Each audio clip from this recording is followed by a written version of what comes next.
Em 1945, a ideia de uma unidade central de processamento capaz de executar diversas tarefas foi publicada por John von Neumann, chamado de EDVAC. O projeto desse computador foi finalizado em 1949. Essa é a origem dos primeiros modelos primitivos de processadores da forma como os conhecemos. Além disso, o EDVAC e outros computadores, como o Mark I, da Universidade de Harvard, marcam o início da era dos computadores modernos, capazes de armazenar programas. Processador é um chip normalmente feito de silício que responde pela execução das tarefas de um computador. Para compreender como um processador trabalha, dividirmos-o em três partes: processador, memória, e um conjunto de dispositivos de entrada e saída. Neste último, encontra-se qualquer item responsável pela entrada ou saída de dados no computador, como telas, teclados, mouses, impressoras, scanners, discos rígidos, etc. O processador exerce a função principal, já que cabe a ele o acesso e a utilização da memória e dos dispositivos de entrada e saída para a execução das atividades. Eles são classificados de acordo com as suas famílias. Essas famílias são definidas basicamente de acordo com a quantidade de núcleos de cada processador. Os computadores corporativos, utilizados em grandes servidores, que exigem maior capacidade de processamento em sua grande parte, possuem mais de um processador. Porém, esta arquitetura não é viável para computadores de pequeno porte. Por isso foi desenvolvida a tecnologia dos núcleos. Os núcleos são outros processadores embutidos no mesmo chip, destinados a simular o comportamento de uma arquitetura com mais de um processador por computador.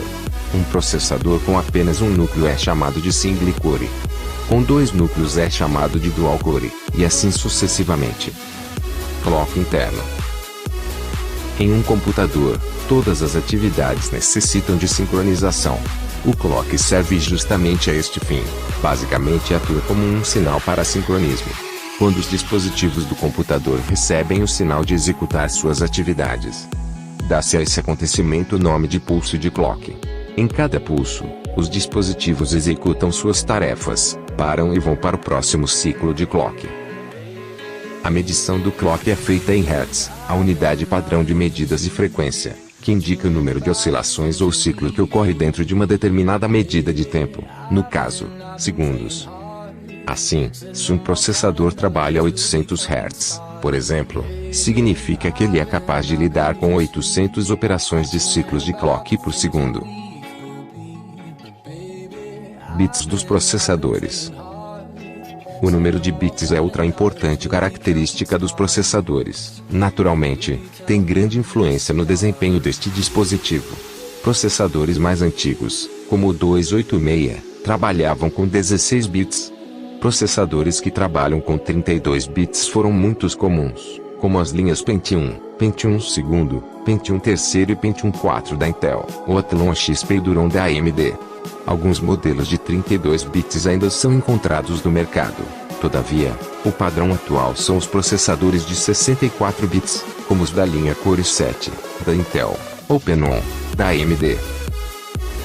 Em resumo, quanto mais bits internos o processador possuir, mais rapidamente ele poderá fazer cálculos e processar dados em geral, dependendo da execução a ser feita. Isso acontece porque os bits dos processadores representam a quantidade de dados que os circuitos desses dispositivos conseguem trabalhar por vez.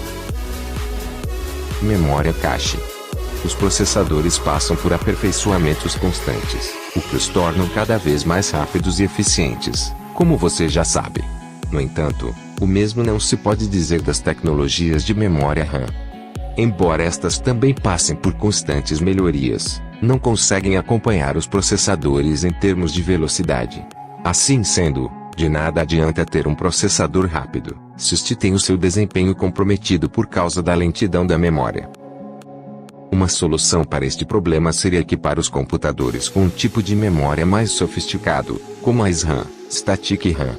Por outro lado, são muito mais caras e não contam com o mesmo nível de miniaturização, sendo, portanto, inviáveis.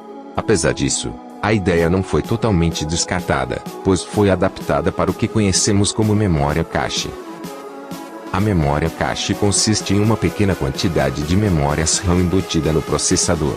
Quando este precisa ler dados da memória RAM, um circuito especial chamado controlador de cache transfere blocos de dados muito utilizados da RAM para a memória cache.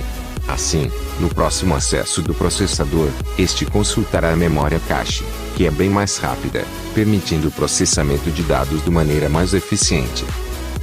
Se o dado estiver na memória cache, o processador utiliza; do contrário, irá buscá-lo na memória RAM. Perceba que, com isso, a memória cache atua como um intermediário, isto é, faz com que o processador nem sempre necessite chegar à memória RAM para acessar os dados dos quais necessita.